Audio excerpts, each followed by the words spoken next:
Hi, this is Greg Burke. Hey, Jan Levy. Hi, this is Jeff Hill with Remote Home Check. This is Kathy Knev. You've been listening to Between Two Trains.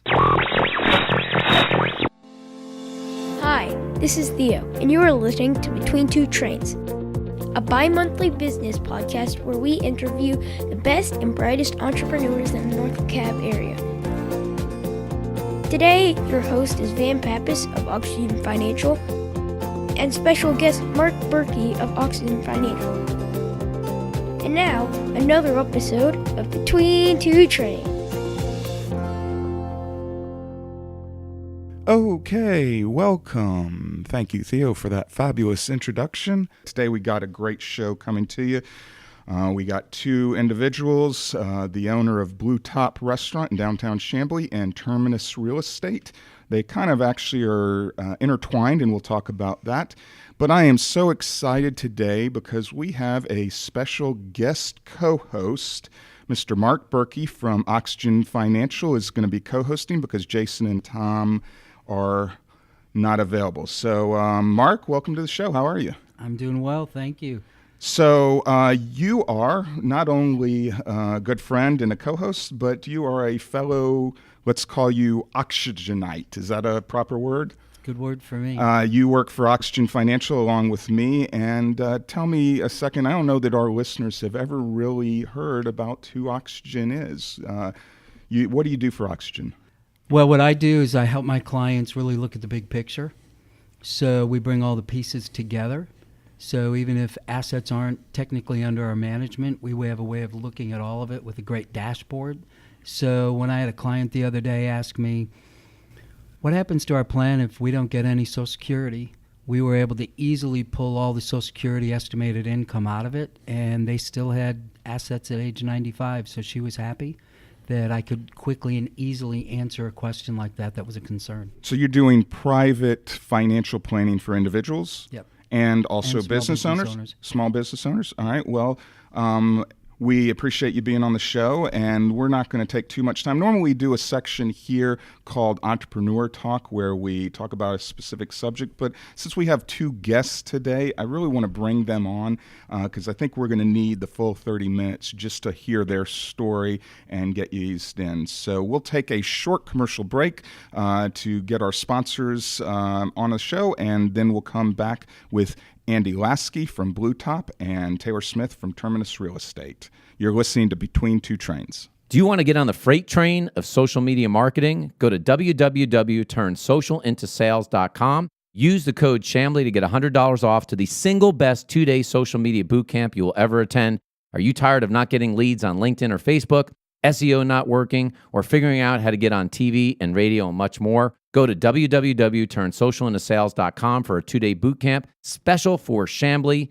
Use the code Chamblee for $100 off. Go to turnsocialintosales.com today. Welcome back to Between Two Trains.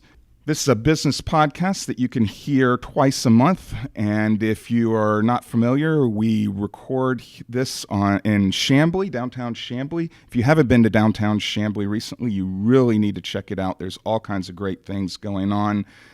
Just this week, the Development Authority came out with their downtown town center plan, and it's exciting stuff that's going on. And so we've got two guests that have a lot of information about the downtown because their businesses are in downtown Chamblee that we want to bring on. Andy Lasky from Blue Top and Taylor Smith from Terminus. Gentlemen, welcome to the show. How are y'all? Great. Thanks for having us. Thank you, Van. Good.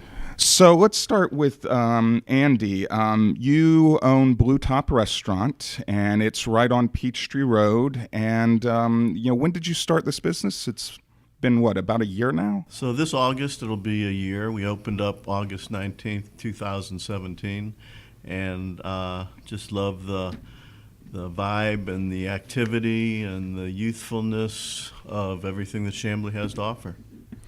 So it's in an interesting building. So the building used to be an old cab stand. Is that what it was? Yeah, the Pierce family of Pierce Drive owns the building. I leased the building from them. And in the 1940s and 1950s, it was a taxi stand called Blue Top Taxi Stand.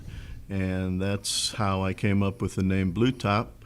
I try to keep things pretty simple, and that was a simple name for a historic place, and that's what we went with. Excellent. Is this the first time owning a restaurant for you?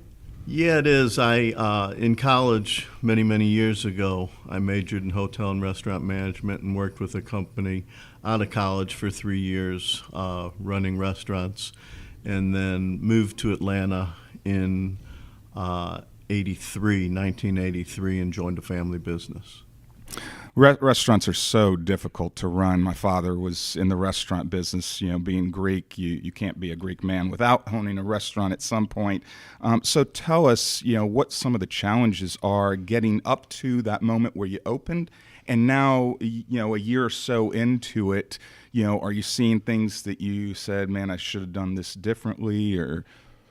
Well, I think you always learn from your experiences, and probably not often do the same thing twice, having learned from doing it the first time. However, we've been very pleased with the level of business, the welcome that we've been given from Chamblee into the community. We're a very kid-friendly restaurant where we have a lot of families come in the early part of the evening, and then towards about 8:30, the kids go home, and the young adults start coming out, which is a great transition for the restaurant. So I'm glad you mentioned the kids, because when I first came to your restaurant when it opened, I was very impressed because it's got a really different concept to try to attract that young family. At the back end of your restaurant, you have what I almost call like your backyard. It's got picnic tables, a grassy area, games for the kids. It almost feels like, hey, I'm cooking out in my backyard and just relaxing. Is that what you were going for with that, or? Yeah, actually, you sort of nailed it. We wanted a environment where you feel like you're going over to someone's house, going in their backyard, having a cookout, or just playing with some games. We have a bocce ball court. We have cornhole. We have children's picnic tables that the kids really enjoy. And there just aren't many places in Atlanta where, young adults can go and have a cocktail and be by themselves, while at the same time have their kids, in a back safe environment where they can't escape. It's all closed off. The kids can't get out of there. That's correct, unless they not that it's a cage or scale anything. the wall. Right. Which we haven't had anybody do that yet, but it's a fun environment, and I love having children around. I have a 2.5-year-old granddaughter who kind of tests everything out for us. And it's just been a great experience. Now, this granddaughter is my your co-guest here, Taylor Smith from Terminus Real Estate. This is your daughter, Yeah, Holland. So you're very much involved with the restaurant too, or what's your involvement with the restaurant? I'm a cheerleader, basically. Cheerleader, all right. Yeah. But you own Terminus Real Estate, and y'all do various real estate deals, some of them in downtown Chamblee.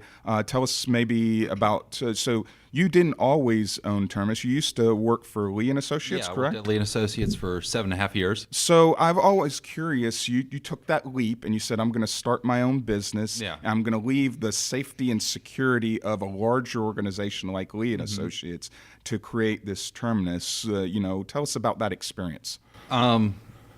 So basically, I was at Lee & Associates for 7.5 years, and throughout that time, it was a great place to be and learn real estate.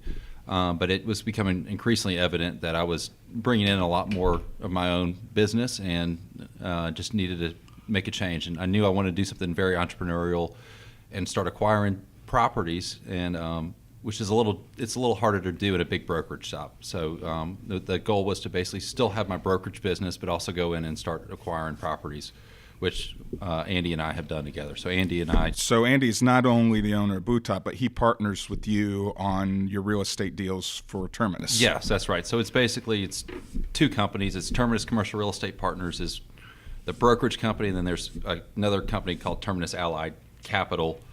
That's the investment arm that Andy and I are 50-50 on. Gotcha. So besides two of you, are there any other family members involved with all this? They're all involved. They're all involved. Even the 2-year-old that Yeah, everybody gets a say. product There's- tests yeah. everything at the restaurant. No, it's everybody. There's a committee.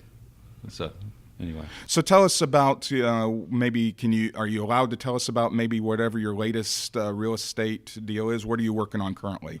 Something you can tell the public. yeah, I mean, so the latest was actually we acquired the Eugenia's Hardware, which is 5370 Peachtree Road, which is That's right next to Blue Top. next to Blue Top, and Okay. that was part of the reason why we acquired it was because there was some synergies with having that. And it's also just a great property. It was built in the 1950s. Has some just really unique architectural accents that you just don't find. Pressed tin ceiling, the brick is in unbelievable condition. It's a beautiful building. So we look forward to getting started on that and fixing. Do you have some plans on what it's going to be? This is not an expansion of Blue Top. Well, there's one potential for that, which we're still working on. There's a small space that maybe we do a small sister concept for Blue Top in, but that's still in the early stages. But with all these redevelopments, we got to get through the construction phase and see what we have at the end of the day. But we try not to do too much to the actual building. So, in the first segment, I mentioned the Downtown Development Authority coming out with their master plan for the downtown, and so these properties are going to be pretty much adjacent to that. I know you're pretty knowledgeable on that plan and what's coming out. What are your views on the way the city's moving forward, and how is that affecting your real estate deals? I think it's not really affecting it, and it's just a great long-term vision that the city has, I think, and we're excited to see them get started on that. And I think Seven Oaks has really done a good job in shepherding the process. Seven Oaks is the development That's right. firm that the DDA has partnered with. That's correct. So yeah, and I think they've done a really good job in shepherding the process and trying to hone it down and keeping it to where it's not some huge, massive mixed-use development, but more in scale with a historic downtown. So we're excited about it, but it's one of those things that it's just we're excited for it to get started. So. And what would you tell a potential entrepreneur the most important thing to do when starting a business? Ask for help. Ask for help from who? Everyone. From everyone. I mean, I one of the things I think about when I first started Terminus, and it kind of started at the same time I started doing work in Chamblee, was Andy he was one I was talking to almost daily about how do I go about doing these things and starting my business and taking the leap. He'll tell you I should have done it 2 years earlier. But then also, meeting with guys like you, Van, when I first got up here, you were a big cheerleader of mine and encouraging me to look at this deal or approach so and so at the city. So it's just asking for help and hopefully listening to the advice you get too as well. But that's probably the best. And Andy, what was your background? If this was your first restaurant, what was your background before the restaurant? Primarily larger manufacturing operations. I was typically in the operational end of the business, and I have a business partner who ran sales and financial end of it. So we complemented each other well. I was in the pet food business twice. I had a shoe manufacturing company that manufactured men's formal wear shoes and women's bridal dyeable shoes and pageant shoes. Had that business for about 15 years. And then I was in a truck washing manufacturing business, basically large vehicle wash systems for tractor trailers, box cars. Our customers were Ryder, Penske, Walmart. And then we manufactured the chemicals that go along with that. We sold that business to Zepp about 7 years ago. And always had the desire and interest of restaurants, and just like being around people and seeing the instant gratification of our guests, as well as giving opportunities to our staff from a standpoint of a busy restaurant is nice wages for the employees, and we're proud that we haven't lost any employees that have been supportive and type of people that we want to have in our business. But it's been very good. You it sounds like you've done a lot in your life, and I'm really impressed with that. But you mentioned the employees. So currently, Blue Top has how many employees? I would say we probably have about 25 employees. So, it seems like in the marketplace now, it's getting hard to, unemployment is at, getting at historic lows. Did you find it difficult when you started the restaurant getting help, or, are waiters and waitresses and chefs and cooks and bartenders, are they pretty easy to come by these days or not? A lot of it has to do with the environment of the facility. You're saying you're so great that they just. No. That's right. No, but we have a good time. We're a fast casual restaurant, so you order at the counter, and you get a number, then you find a table, and from there you're pretty much taken care of by the servers. However, I really didn't know what the gratuities would be. So when we opened, typically a restaurant pays about $2.15 an hour, and we opened up in excess of $5 to $7 an hour for our staff. So they're very, very well compensated, and it's a fun place to work, and we have great customers and have a good time. Let's talk about that ordering system. I'm curious because it is a little bit different than your standard restaurant where you walk in and either you seat yourself or a hostess seats you. Here, you walk in and you order right at the front before you go get your seat. What's been the feedback from the community? Have you had to train them in that mentality, or has it been pretty easy to say, all right, they understand the process when they come into Blue Top? Ours is a little bit of a hybrid, but basically we followed the pattern from Taqueria del Sol, who has a location up at the Whole Foods shopping center at Peachtree and Peachtree Boulevard, just up the street. But basically, there as well, you place your order, then you get a table, and the food is brought out to you.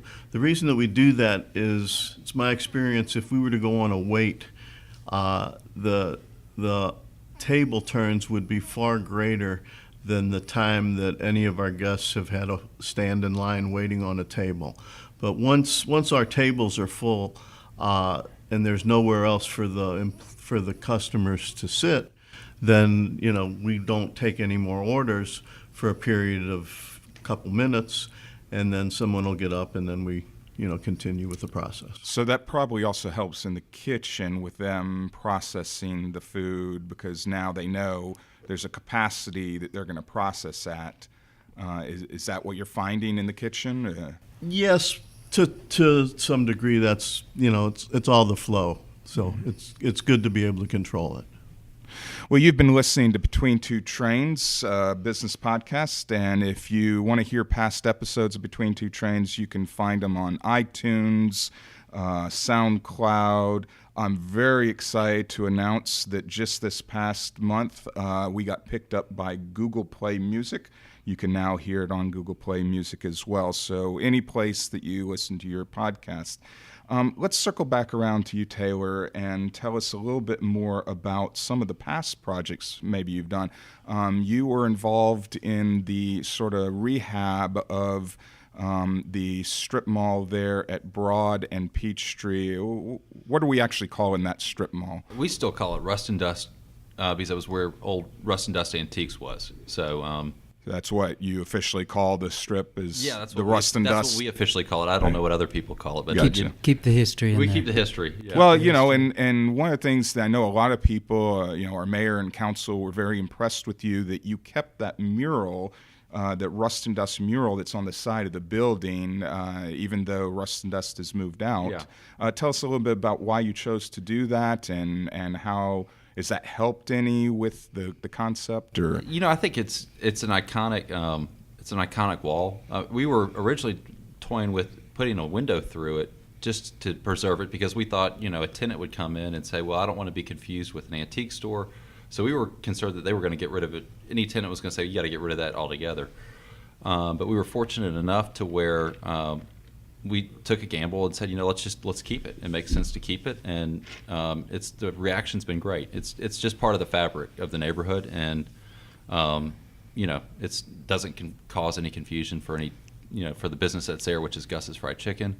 And Now said, you're 100% occupied, right? yeah, Every unit's. So we we are 100% leased in that center. So besides Gus's, we have. We have Dutchman's Furniture, which is a furniture store based out of. Which I believe they're coming on the show later in the fall. Oh, they are great. Yeah. So they're great, and then we have Paper Daisies, which does stationery, high-end stationery, and then we have the Commodore, which is our barber shop, and they're great. All great tenants, all doing really well. We're really thrilled with how that was our first project that Andy and I did together, and we were really happy with how things turned out there. And then we've gone on to since acquire the building next door to it, which is a 2-story office building, which we're in the process of leasing that out right now and finishing up construction. And then we'll get on to the Eugenius building here shortly too. So outside of those three, is that what we got in the hopper right now? Well, we're also working on a project in downtown Roswell as well. So Okay. So it's a similar type of product. It's this historic neighborhood retail. They're old buildings from the 1800s up there, and it's about 24,000 square feet of retail space up there that we're leasing out. And what was the biggest challenge in opening your business and starting it? I guess the biggest challenge probably was just deciding to do it, and then I joked that the first day, I was fighting my printer, and that I finally won the battle of the printer and got my printer to work the first day. I was but it's just those kind of little things. You kind of get bogged down, and it's the saying, you work on your business or in your business, and that's fairly true. I mean, there's some truth to it. Was it difficult coming up with capital to do this, or you had enough relationships being in real estate to find the capital you'd need from banks or whatnot? I think for the first project it was challenging. Yeah, it was. Yeah, for the first project it was challenging, but the capital was not the hard part was not really the hard part. The harder parts of these deals, if you're asking on the real estate deal, is typically the construction is difficult. But I'm thankful I have somebody like Andy that's really adept at dealing with dealing with the trades and negotiating those contracts and keeping everybody on time. And then the other thing is just finding the deal. It's just hard to find real estate that you can acquire at a reasonable basis and make a reasonable with return. the way the real estate market's going, I it's don't just very doubt difficult. that. Yeah, that's the harder part, is finding the deal, and then also just Now, we had a couple of months ago a competitor of yours, Robert Pond, came on the show. I mean, would you say y'all battle over those, or I mean, you said it's hard to find the deal. I mean, are you finding, hey, these guys? I got the same guys. I'm going after the same deals. We definitely probably have, but it's not as. That's not the. I wouldn't say that's. We it's not as. It is competitive, but it's there's plenty to go around. There's plenty to go around. Yeah. So you would never would you partner with someone like that? With like a Robert? Yeah. I think it depends on. Yeah, I mean, you never say. All right, Robert, if you're listening to this, give Taylor a my call. phone number is. I think he knows how to reach he's got you. my phone number. The other stumbling block, though, also I would throw in there is the variances and the zoning and getting the approvals and the plans. I mean that all is very cumbersome, and if you haven't done it and you try to do it, it's just much more than you think it's going to be, and the properties can you're gonna cut this out. No, we're not going to cut anything out, because I'm glad you brought that up, because I went through that process as we redeveloped the Huntley Hills Swim and Tennis Club. So I am interested to know your feelings on that. If there's stuff that could be done to make the process. I mean, is it a process problem? Is it a code problem? Is it too restrictive? I mean, where is the disconnect to make it so that our business community can be successful?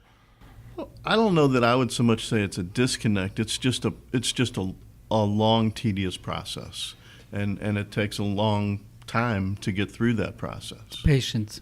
Yeah, and I understand that you kind of understand why the city has these things in place. I mean, the code is set up now so that basically everything has to go in front of council, which is fine. You do want to have some people checking to make sure that it's an appropriate project that's coming through. But it's, at the same time, there's probably some changes that could be made to the code, and for sure, there's always room for improvement. So for you, it's more of, hey, we need to improve the code a little. The process is okay. You understand the process. You've been through it a number of times.